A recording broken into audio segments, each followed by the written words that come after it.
Ladies and gentlemen, may isa naman tayong problema. Ang katutubong mga kapatid nating Muslim na tribong Mulbog doon sa dulo ng Balabak, Batarasa, sa Palawan. Malapit na po sa boundary ng Indonesia yun. Inagaw po ni Danding Kuwangko noong araw ang mga lupa dyan sa pamamagitan ng paggamit ng lakas niya kay Marcos Sr.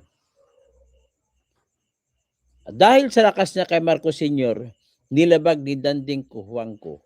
Patay na siya pero walang tinatawag dito na paglabag sa kanyang karapatan bilang patay na yung dead man statute. Kinikwento lamang natin ang nangyari. At hindi naman ito gagamitin sa kanya, kundi gagamitin kay Ramon Ang San Miguel.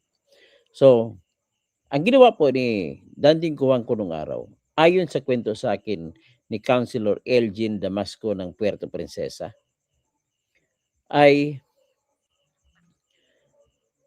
sa panahon ni Marcos, martial law, ginamit ni Danding Kuwangko pagka martial law. At inaplayan niya ng patent ang mga lupa dyan. Particular dyan sa Mariangin, isla na Mariangin, sa Bugsok, at saka ano pang isa, may Palapandan pa. So anyway, pina-apply niya ni Danding Kuwangko ang mga taga-Tarlac, mga Kapampangan yun. Paano magiging katutubong Muslim ang mga Kapampangan? Binalibag nila ang batas. Ang batas po kasi sa pag-apply ng patent na siyang gagamitin mo para makakuha ng titulo, patent mo na. Ang batas po kasi sa patent ay apply ka muna, pero ang pwede na mag-apply ng free patent ay yung mga nakatira doon kasi minimum of 30 years na paninirahan ang minimum na kailanganin para maka-apply ng patent. So, kung 30 years, 1970s, martial law, gusto palabasin ni Danding Kuwangko dahil mga Kapampangan ginamit niya. Mga wala nang alam ni mga empleyado niya yun sa Coco Bank o kung saan, sa Tarlac na kwan, sa Hirona na mga ang kanyang hacienda. Ginamit yung mga taong yun, pina-apply niya ng patent. Pinalabas niya na nakatira na doon na matagal na. At yung iba, pinalabas niya na nabili nila mula sa mga una-unang katutubo dyan. So, pagkatapos nun, gamit nun, mabilis inaprubahan ang patent. At nung nakuha na ng mga taong ginamit ni Danding, nilipat sa pangalan ni Danding. At nung panahon na nagamit na, nakuha na ni Danding yung pag-ari sa San Miguel, ay dinala niya sa San Miguel na. At hanggang ngayon, ang San Miguel ay pinapatakbo ni Ramon Ang, ay si Ramon Ang na ngayon ang lumulusob doon at gusto niyang palayasin ang mga katutubo ron. Pinadalhan niya mga gwardiya at gusto niyang palayasin kasi sabi ni Councilor Elgin Damasco ng Puerto Princesa City ay gagawin daw niya sobra pa sa Boracay ito. Kasi mas matindi, mga white sand beaches po ang tatlong isla dyan sa Bugsok, sa Mariangin, at saka yung letter P, umpisa, no? So anyway, kayo mga taga Mariangin, kayo mga tribong Mulbog, gusto ko kayong tulungan. Mas alam ko kasi kung anong dapat gawin dyan. Nagipag-contact lamang po kayo kay Councilor Elgin Damasco dyan sa Puerto Princesa. At gagawa natin ang paraan kahit ilan sa inyo. Alam ko kasi, yung pinaka-problema ko sa katotohanan po rito, mga kaibigan. May mga grupong taga-UP dyan na gumaganap, na ginagawa, na tinutulungan sila. Ang problema ko, mali ang mga serbisyo na ginagamit nila na pangtulong. At kung mali, wala talaga mapapala. Mauwi lang sa wala yun. So ngayon, paano problema dyan? Paano mababawi mula sa kay Ramon Ang, mula sa San Miguel, na binigay doon ni Danding Cojuangco sa pamamagitan ng kapangyarihan ni Marcos Sr. Nakuha nilang lupa ng mga katutubong Muslim na tribong Molbog. So, paano ngayon may ibalik sa kanila? Ang problema ko, yung mga makakaliwa dyan, nire-recruit nila na magiging NPA kasi mga yan eh. Sa totoo lang, aminin nyo na hindi. Ang target nyo talaga, tulong-tulong, tapos mali-mali naman ang tulong binibigay ninyo. Hindi po epektibo. Nagdala kayo ng abogado dyan, hindi rin alam anong gagawin, anong klaseng kaso isasampa. Ay, nako. Ito po, ayon kay Councilor Elgin, ang nangyari po kasi dyan, noong 2010 or hanggang 2013, ay sumali sa marcha mula sa Mindanao ay mga tribong Molbog. Naglakad sila sa mga Sumilaw farmers. Naglakad sila papuntang Maynila. Pagdating sa Maynila, in-entertain sila ni President Noynoy Aquino. At dahil sa awa sa kanila ni President Noynoy Aquino, at dahil naman sa hindi tama ang tulong na may binigay ni President Aquino, dahil sa kabubuhan, wala tayong magagawa eh. Hindi matalino si Noynoy Aquino. Hindi rin siya abogado. So, ang ginawa niya ng paraan, inutusan niya yung kanyang secretary ng Department of Agrarian Reform at sinailalim sa agraryo ang mga lupa na nakapangalan na sa titulo ng mga tauhan ni Danding Cojuangco. Sa madalit sabi, nagpalabas po ng notices of coverage ang Department of Agrarian Reform na ipamamahagi sa mga katutubo ang mga lupa. Mali pa rin ito. Mamaya ipaliwanag ko kung bakit mali. Pero ganun pa ba, naging epektibo rin ito sa pag-antala sa kagustuhan ng grupo ni Danding Cojuangco na ngayon ay grupo na ni Ramon Ang na kukunin ang lupa. At kung makukuha na po ang lupa, kanila na po ito i-convert na mas malaki pa sa Boracay. At naglagay sa katotohanan, 2 airport ang ginawa ni Ramon Ang dyan para ang lipad ng mga turista mabilis. At sa ngayon po, may mga gwardiya pinapalayas ang mga katutubo. So ano ngayon solusyon? Gusto kong tumulong gamit ang aking utak. Gusto kong tumulong. Ang requirement ko lang, kasi ayaw ko may pupunta sa akin na hindi ko kilala. Lumapit po muna kayo kay Councilor Elgin Damasco dyan sa Puerto Princesa at tutulungan ko kayo. Alam ko kung ano ang tulong gagawin at gagamitin ko rito. Susulat tayo kay Sara Duterte. Total, si Sara na rin lang maging presidente sa sunod. Sisikapin natin na si Sara ang magbitbit sa inyo, agawin ni Sara ang lupa mula kay Ramon Ang at ibibigay sa mga trubong bulbog dyan sa Mariangin, sa Bugsok at sa iba pa. Okay? So bago ito lahat, nais ko muna ipakita na isang kahapon ay naghearing po, nagkandak ng pagdinig si Senator Robin Padilla bilang isang Muslim. Tinulungan niya mga tribong Muslim na mulbog doon sa Batarasa, sa Balabac. Nagkandak siya ng hearing doon mismo sa lugar. At medyo papaling-paling pa nga ang data signal eh. At umatin po si Senator Camille Villar. Dalawa sila nag-attend at pinakinggan nila yung mga iyak ng mga tribong mulbog. Ganun pa man, nangako po ako sa inyo, mga tribong taga-mulbog, tutulungan namin, ako mismo tutulong sa inyo sa tulong naman ni Councilor Elgin Damasco. At pakinggan muna natin, bago ko ibigay kung ano para maintindihan ninyo, ipakita ko muna ang video na ginawa ni Jessica Soho sa KMJC. No? Ma'am Jessica, gagamitin ko po muna ang iyong, sana hindi ka magalit, gagamitin ko ang iyong documentary at ipalabas para maintindihan po ng buong Pilipinas ang problema ng taga Mariangin. Ito po. Kasi maganda pagkagawa ni Madam Jessica Soho eh. Pakinggan natin. Ginawa mo. Putangin na Karamon ang pares lang kayo ni Indy Quezon. Ito, bumiyahe para maiparamdam po sa inyo na ang gobyerno ay handang bumaba para po sa inyo. Alam niyo po, hindi po madali para sa kanila, para sa amin lahat ang bumiyahe po ng ganong kalayo sa panahon na Okay. kung makita. Diretso natin sa tanungan. Yung sheriff na gusto kami banggain nung huli kami pumunta dito. Ayo po. Mr. Chair, naimbita po natin sila at nagbigay sila ng pagtugon na attend supposedly nung Sabado. Kaya lang po meron silang naging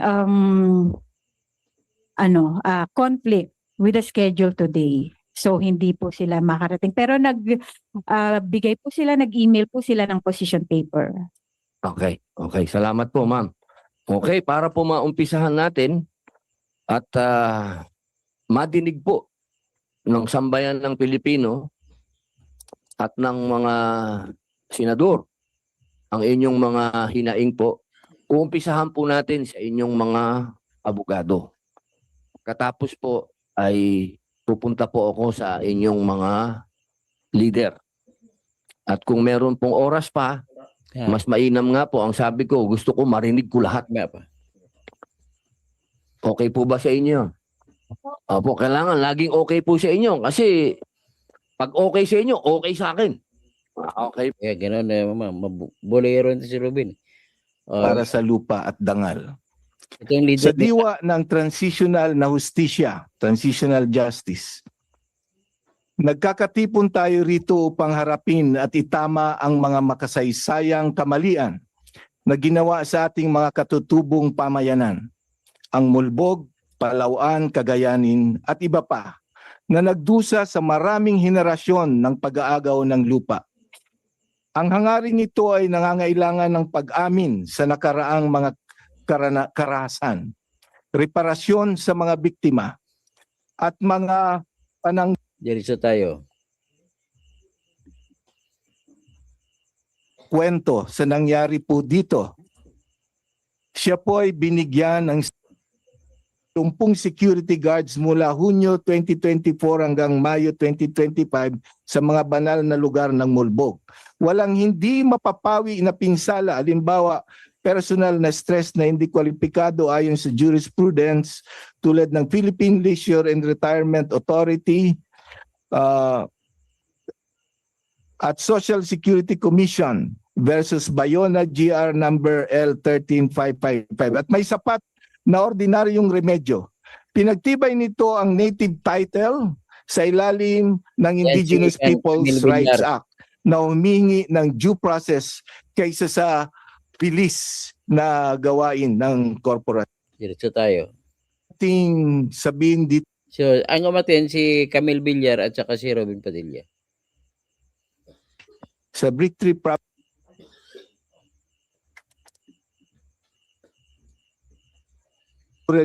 laban sa harassment.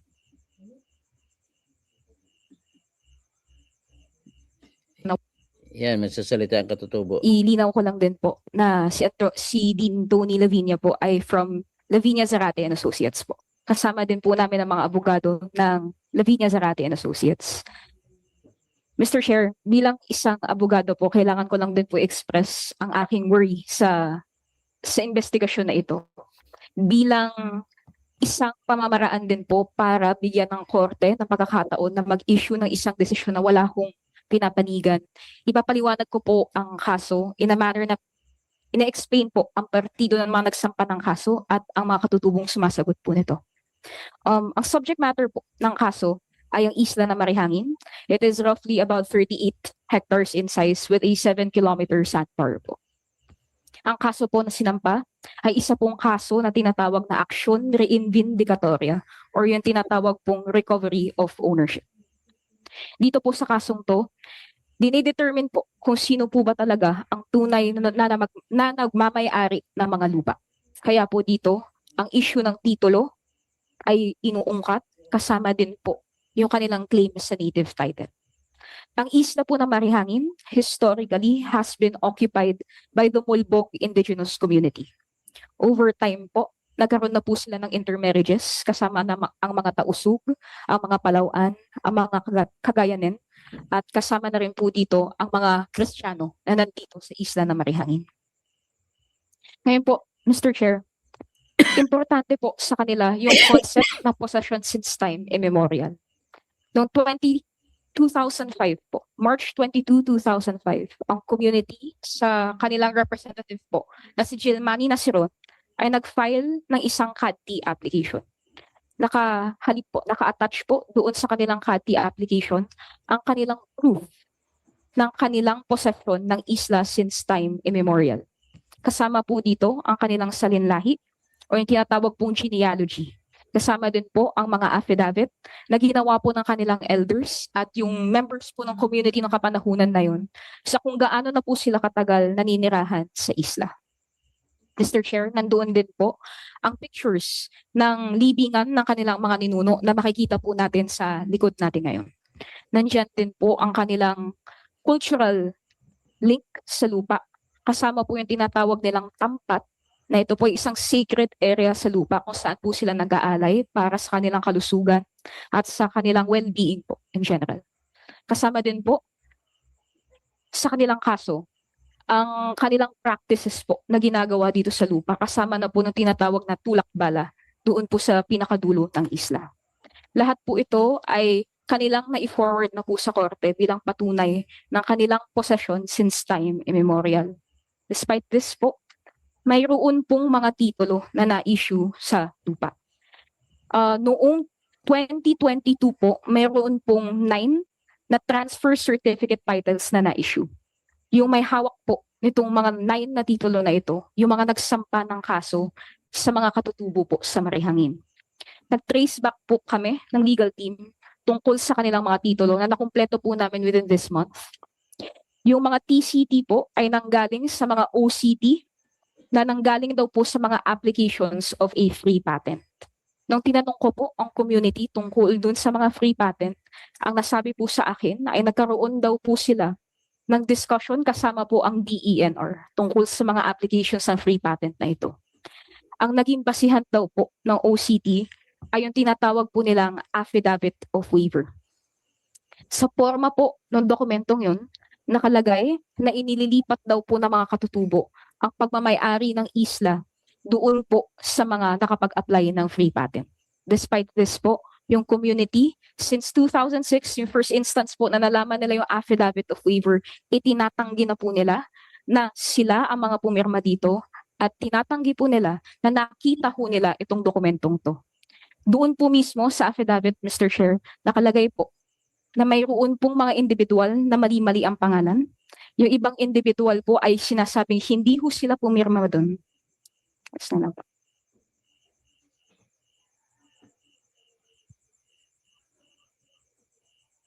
Bakit? Ano nangyari? Naputol.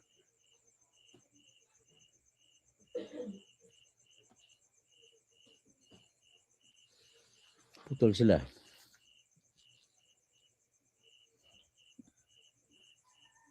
Okay po, Mr. Chair. Yung mga OCT po dito ay na-issue noong 1984 na naging TCT po ng 2022. Yung 1984. Ngayon po, dahil nga po nabanggit ko kanina na ang kanilang CADT application ay na-file po noong March 22, 2005. Sa tagal po ng panahon na hindi po umuusad ang kanilang application, sinasabi po ng mga katutubo na sila daw po ay naka-experience ng harassment sa panahon na yun na ikukwento po nila mamaya. Pero po, dahil nga po doon sa harassment na yun, ay napilitan ho silang maghanap ng ibang remedies po sa batas. Ito po yung rason kung bakit inilapit po sa Comprehensive Agrarian Reform Program yung mismong isla ng Marihangin. Kasama po ng ibang areas ng Bugso. So noong 2014 po, nag-issue nung tinatawag po na Notice of Coverage Nasilalim po ang isla kasama po yung ibang areas ng Bugsok sa Comprehensive Agrarian Reform Program. Despite this po, noong 2023 ay nagkaroon po ng mga protests dito sa coverage na ito at na-lift po ang coverage na Agrarian Reform Program noong December 2023 at noong March 2024 nung nag-issue po ng tinatawag na Certificate of Finality. Isa pong matter na kailangan i-note ay dahil nga po within the coverage of agrarian reform pa po ito dapat noong 2022, bakit po nag-issue ng mga transfer certificate of titles nung panahon na yun. Despite this po, Mr. Chair, ito po ngayon yung nagiging mitya ng case for action reinvindicatoria. Noong time po na nagkaroon ng lifting ng coverage of agrarian reform, specifically noong June 2024 po, mayroon pong mga kinatawan na galing daw po ng DAR na ayon po sa ating mga katutubo ay marami daw pong mga bangka ang pumunta na sabi daw po nila ay halo-halo pong mga tao na nagsalit-salitan. Kasama po dito si Attorney Cesar Ortega, ang kinatawan po ng 9 title holders. Nag-serve po sila ng tinatawag na Certificate of Finality sa ating community. Dahil nga po doon sa interaction na yun, nagkaroon po ng kasuhan laban sa mga katutubo for grave coercion. Yan po ay currently pending ngayon sa courts ng Bugsok. Pero ang aligasyon po doon ay nagkaroon daw po ng violence, nagkatulakan daw po at hindi daw po hinayaan na makarating sa pangpang si Attorney Cesar Ortega na ang representative po ng 9 title holders. Sa partido naman po ng mga katutubo, nagpapakita ho sila ng mga video ng pangyayari na pinapakita daw po. I leave the courts to adjudicate on the matter. I'm explaining both sides din po, Mr. Chair. Pinakita po sa mga videos at sa mga affidavit po na ibibigay nila sa korte na wala hong tulakan na nangyari at nakaalis po ng hindi nasasaktan ang mga nagsampa ng kaso. May video kayo ngayon? Mayroon po kayo? Opo, pwede po pakibigay sa COMSEC namin para meron din po kaming kopya. Sorry po, ma'am. Sige po, tuloy po. Next po, Mr. Chair. Dahil nga po dun sa mga pangyayari yun, 2 days after po is-serve yung sinasabing Certificate of Finality, noong June 29, 2024 ay ito po yung unang pasok ng mga tinatawag po nilang Blue Guards. Ito po ay mga gwardiya na overtime po ay na-reveal po through papers na parte po ng JMV Security Services. So ito pong mga gwardyang ito ang isa sa mga taong pinopoint po ng mga community na nagigimit siya ng harassment. Ikukwento din po nila ito mamaya. May mga alleged incidents po kung saan noong June 29 daw po ay nagkaroon ng initan kasama yung mga gwardiya. Piyesta ho kasi ata nung araw. Ma'am, pag sinabi po nating gwardiya, Blue Guard po ito ha, Blue Guard. Opo. Naka-uniforme po. Yes po. Nagkaroon po ng incident, piyesta daw po nung araw na yon sa kanila. May sumigaw daw po na mayroong mga armadong lalaki. Naturally po ay pinuntahan po nila para tignan kung ano yung nangyayari. Nagkaroon daw po ng incident na yung gwardiya ay pinutok daw po. Allegedly pinutok daw po ng gwardiya ang kanyang baril sa lapag several times while shouting threats po sa community na wag daw po sila lalapit. May video po yan? May video? Hingin po namin yung video. Pagkatapos po nito, Mr. Chair, meron din pong ibang incidents na nangyari. Noong April 5, 2005, dito po pumasok yung 80 na Blue Guards sa isla ng Marihangin. Yes po, 80. 80 po ang kanilang estimate. At yung number na yun po ay base sa ebidensya po na nakuha nila nung araw na yun. At around 3 to 4 a.m. po nung araw na yun, marami hong bangka ang pumasok ng isla ng Marihangin at nagbaba nga po ng 80 na guards. Ang ating community po, sinalubong po nila yung mga gwardiya. Doon ho sila nakakuha ng mga papeles na kung sino ho yung mga taong nagpadala dito sa mga gwardiya. Through the papers revealed po, nakalagay po na they were hired po through Attorney Cesar Ortega, who is a representative nung 9 title holders po. Tapos po nito, Mr. Chair, dahil nga po sa kaguluhan na nangyayari, nagkaroon po ng incidents na according po sa ating mga katutubo ay dinedesignate po yung mga guards sa isang area para po magkaroon ng peace and order. Kaso po, sa kaguluhan na nangyayari, ang kanilang mga libingan daw po ng mga ninuno ay natapak-tapakan ng mga gwardya na na-offend po ang ating mga katutubo. Despite this, Mr. Chair, mayroon din po kaming mga nakuhang dokumento nung araw na yun na nakalagay po na mayroon ho silang certificate to bear arms, which was alarming po sa amin dahil yung kapanahunan pong ito ay eleksyon at mayroon pong gun ban dapat.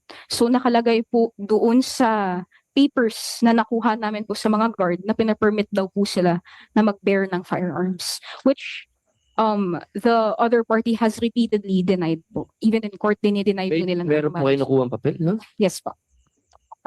For the reference din po ng committee, this is currently pending with the Supreme Court because of the incident nga po na pumasok yung 80 na katao.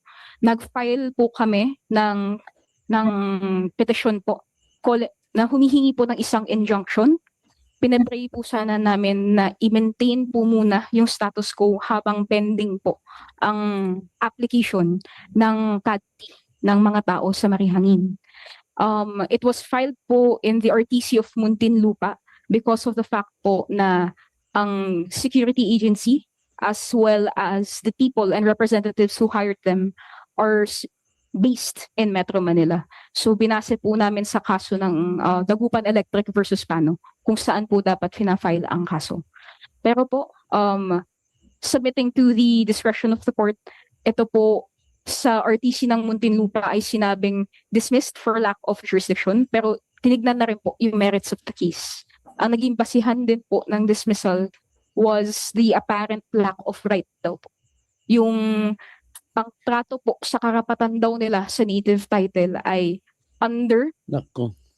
the Ito naman mga abogado na ito. examination para po ng NCIP na ang kanila namang pong punto nung inappeal po namin ito sa SC ay ang right to native title po ayon sa ating mga katutubo ay nire-recognize po na hindi po kailangang dumaan ng kahit anong administratibong proseso.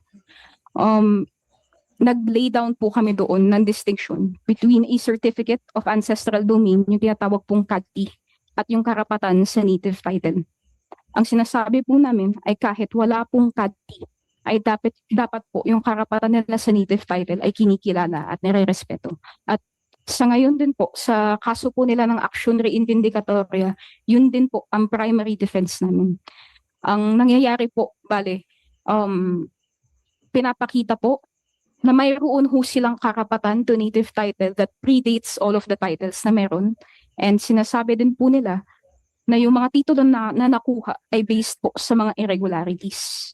Pero on the part naman po ng mga nagsasampa ng kaso, para sa kanila ho ay may titulo sila at nag-enjoy po ito ng presumption of regularity. Despite this, Mr. Chair, explain ko lang din po sana yung nature ng action reivindicatoria.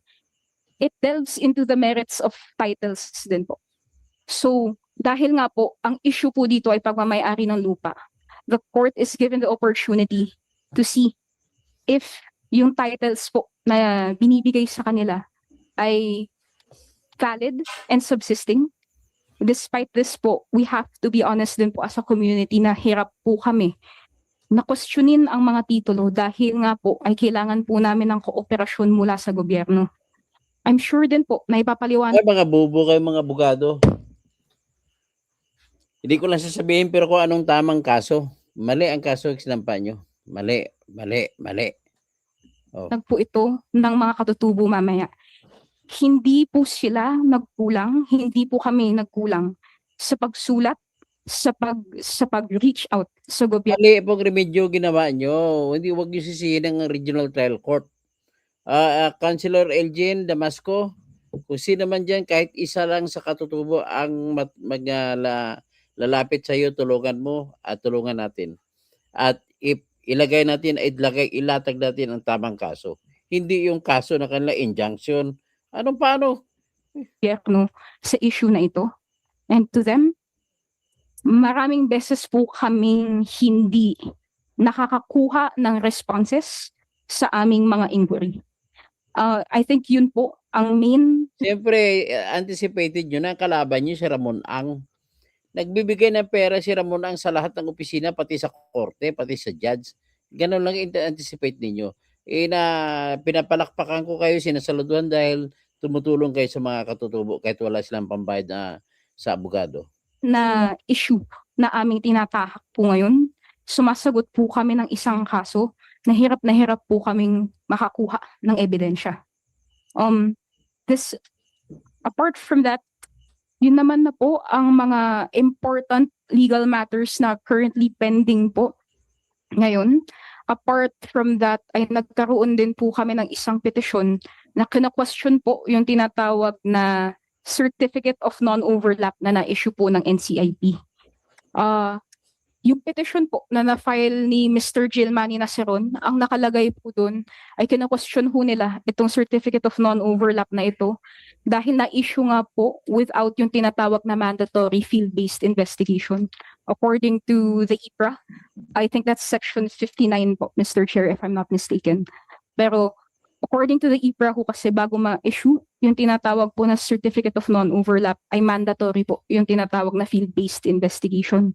Pangalawa po, nagkaroon din po ng mga affidavit na inattach po si Mr. Gilmani Naceron doon na never po nagkaroon ng presensya ng NCIP dito para mag-conduct po ng tinatawag na field-based investigation.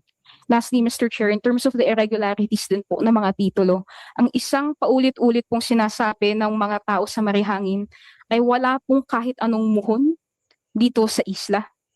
At wala pong ever nag-survey nitong isla na Marihangin. Kaya po, isa din po siya sa mga irregularities na binibring up nila sa kanilang mga kaso. Again, Mr. Chair, gusto ko lang po ipahiwatig na bilang abogado po, I would want the courts to have the best opportunity na itry po yung kaso in a manner na patas po. Ang sa ngayon ho kasi kami ay hirap na hirap kumuha ng ebidensya. Sus, ano naman? Inaamin nyo, kung ako niyan hawak ng kaso niyan, ibang kaso isasampa ko. At huwag kayong rumuta sa mahirap na kaso na remedyo na hindi mo lamang kayo mananalo dyan. Alkalalahan ninyo ang kalaban nyo ay si Ramon Ang, San Miguel Beer. San Miguel, wala kayong kalaban-laban dyan. Ano ba, kung gusto niyo, kontakin nyo ako. Kontakin nyo si Councilor Elgin. Tuturuan ko kayo mga abogado kayo. Gawin niyo lang ako consultant ninyo. Tuturo ko sa inyo kung ano dapat gawin ng resulta. Din, Tony Lavinia, you know me. I can help you. I'll be a consultant to tell your lawyers on what to do. Sa partido naman po ng kabila, ang pinanghahawakan po talaga kasi nila ay mayroon ho silang titulo na sa ngayon po ay valid pa rin. Yun po ang nagiging sagutan. Alam mo, you must know from the very beginning, when you began that case, you must have known na mahirap tibagin ang titulo. There is only one way on how to destroy that title. Nako. And may instances Ginamit ang the only way. din po na nako-question po ng mga nag-file ng kaso ang kanilang status bilang mga katutubo. Ang allegation po nila ay informal settlers daw po ang mga taong naninirahan dito. Siyempre, natural lang ganun gagawin nila. And I just would like to highlight na gumamit si Ramon Ang ng connect niya kay Bongbong Marcos. Kaya nabasura, nadeklara na null and void ang notices of coverage. Yan po ang totoo dyan. Tapos nakadalawang airport na ginawa dyan si Ramon Ang at desidido siya na gagawin niyang another Boracay sa Southern Palawan. Apart from that, sinasabi ko nila na yung stay daw po ng mga tao sa isla ay isang violation po ng kanilang karapatan. So, hindi nyo pa na-anticipate? Attorney, maganda ka pa naman. Pero kulang ang kaalaman mo.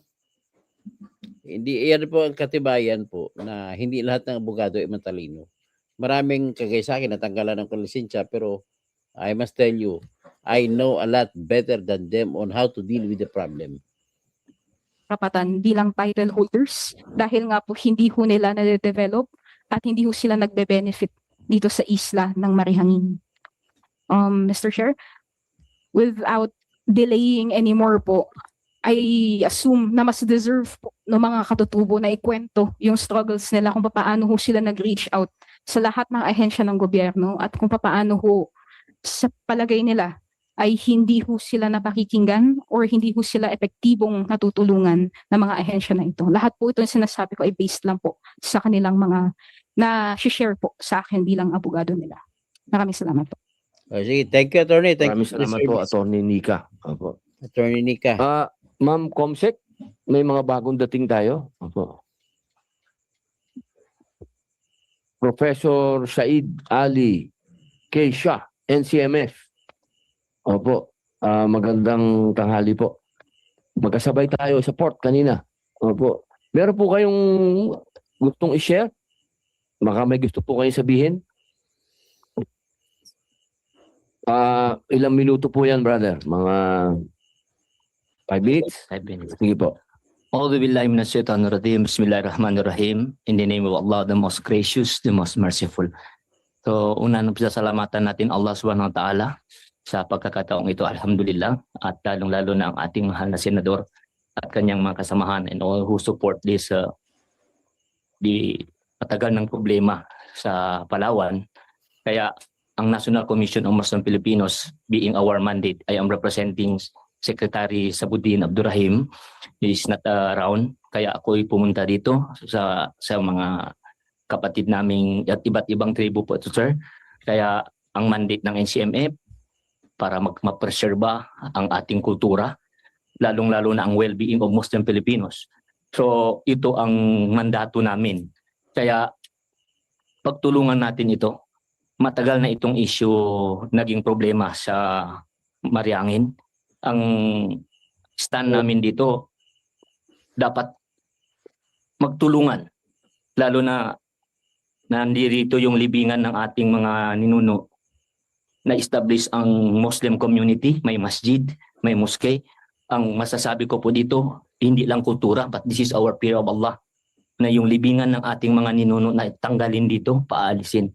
Kaya ito po ang maitulong ng NCMF, National Commission on Muslim Filipinos. We are also having this collaboration para matulungan po ang ating mga katutubo. Lalo na ang NCMF, we are focusing on the Muslim Filipinos. Ang NCIP naman, the mga indigenous people. Kaya mga hiting na senador, handa po kami kung ano man po ang ano natin dito mapagtulungan. Ang National Commission, nandito na rin sa Puerto Princesa. We are covering 13 ethno-linguistic group.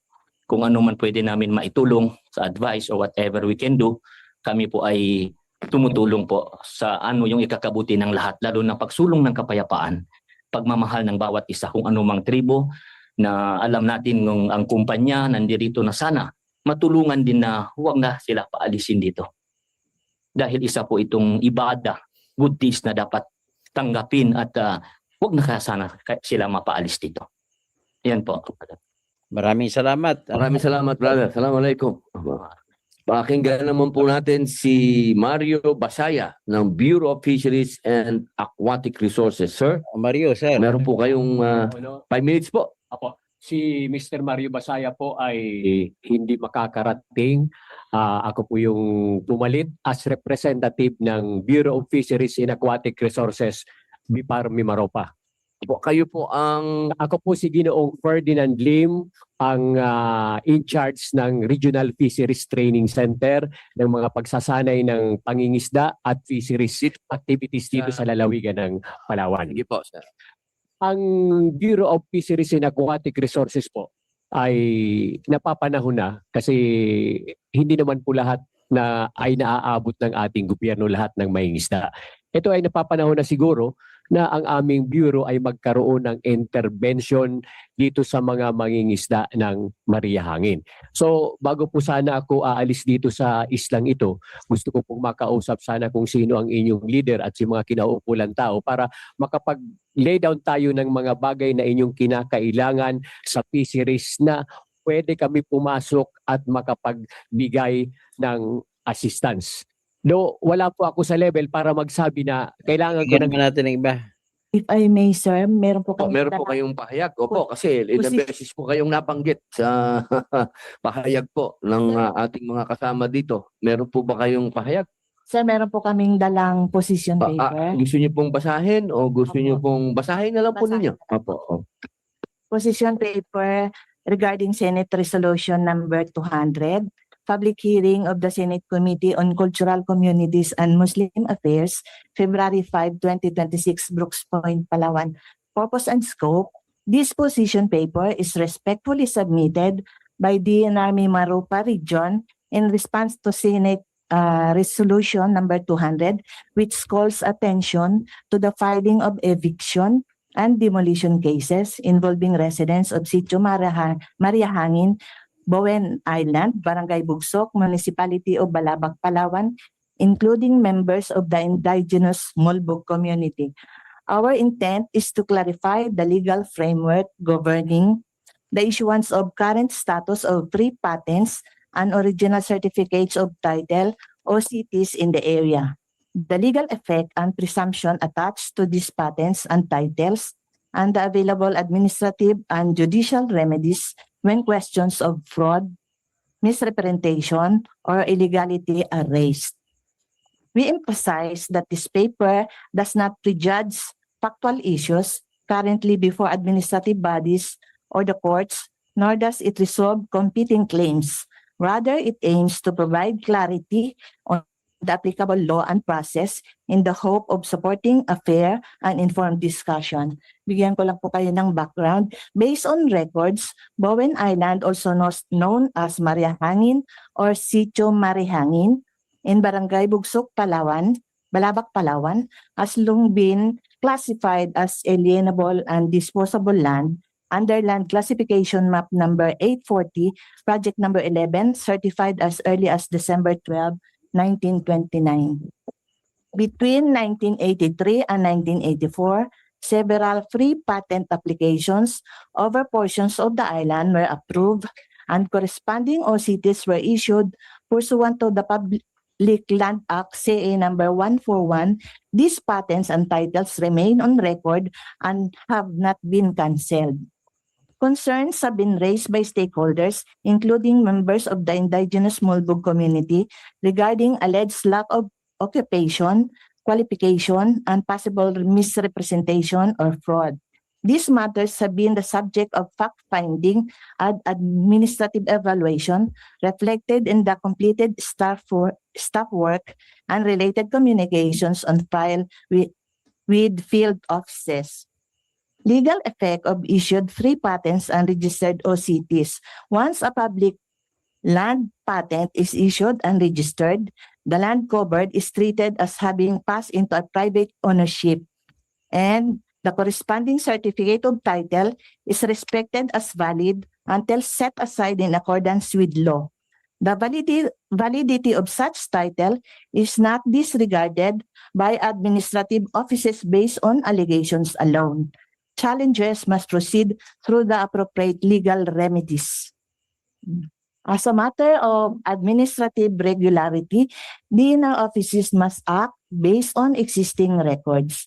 The free patents and OCTs issued in the 1983 and 1984 period remain on record and uncancelled and cannot be treated as void, absent a lawful cancellation or state action. This is consistent with the principle that existing OCTs retain legal effect unless and until cancelled through proper proceedings. Burden of proof where fraud, invalidity is alleged. Allegations that patents or titles were obtained through fraud or mistake require proof. The burden lies on the party asserting invalidity. Claims that patentees were not qualified or did not meet statutory requirements are not self-executing grounds to nullify titles. These claims must be substantiated with competent evidence in the proper forum and through the proper procedure. Until the required proof is established and acted upon through lawful processes, the titles remain effective. Administrative investigation under Section 91 Public Land Act, CA number 141, Section 91 of the Public Land Act treats statements in the application as essential conditions of the grant. False statements or omissions may result in cancellation, and the Director of Lands is duty-bound to investigate as quoted by the Supreme Court. The statements made in the application shall be considered as essential conditions and parts of any concession, title, or permit issued on the basis of such So application. anyway, stop ko na dyan. Masyadong mahaba na yan. I-shortcut ko na lang. Ang sinasabi ng taga-opisina, yung titulo ng mga tauhan ni Danding Kuwangko ay mahirap tumbahin. Kailangan matinding ebidensya at kailangan direct. So ang problema ko dito sa mga abogado tumutulong, hindi nila alam kung anong gagawin nila. So with that, antayin lang natin si Sara Duterte lang makatulong nito pag maabutan pa naman ni Sara to. But I am so much concerned. Kung sino sa inyo mga makakuha nito, makarinig ng aking pakipasa sa taga Mariangin, at ang kailangan lamang nila matulungan kahit isa ng tao sa kanila, I want to confer with the lawyers kung sino tumutulong at tuturuan ko sila kung anong dapat na kaso ang gagawin and how to prove the case and how to prove and how to win. Dapat sana ganun ang mangyari. Ang problema kasi ay mukhang mukhang kulang sa experience yung mga abogado na gumagalaw dito. So maraming salamat po sa inyo lahat, no? At sa inyong pakinig, at hanggang dyan dito lang naman ang ating usapin ito, and magpapalaw tayo dito. Interviewin natin si Councilor Elgin Damasco sungkol sa kanto, kasi isa councilor sa Palawan, sa Puerto Princesa, at nakatutulong sa dito. Okay, hanggang dyan lang muna po tayo. Kay Virgie Piquero, kung magaling ang president natin, isang utos lang yan. Tama po kayo. Tama po kayo. Kung magaling ang presidente natin, isang utos lang yan.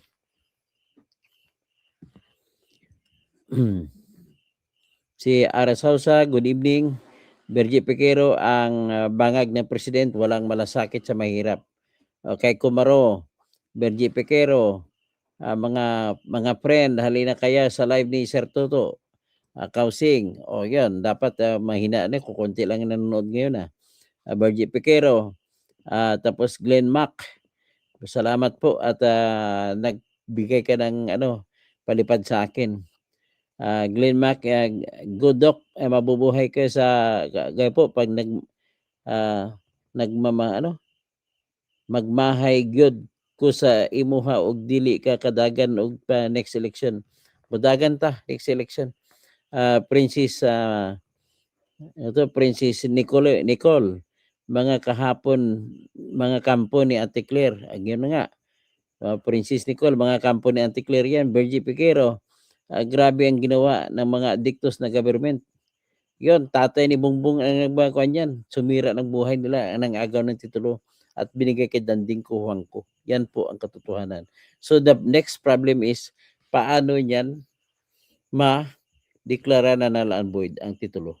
Ang nakita ko sa kwento ni Attorney Nika ay mali ang remedyo na ginamit nila. Okay? Hanggang dyan lang muna tayo ngayon at abangan nyo yung huling vlog ko ngayon ay ngayong araw patungkol po kay Marcolita na gusto niyang ibigay na sa China ang Kalayaan Islands. Okay? Balikan nyo ako. Hanggang dyan na lang tayo. Paki-share, paki-like.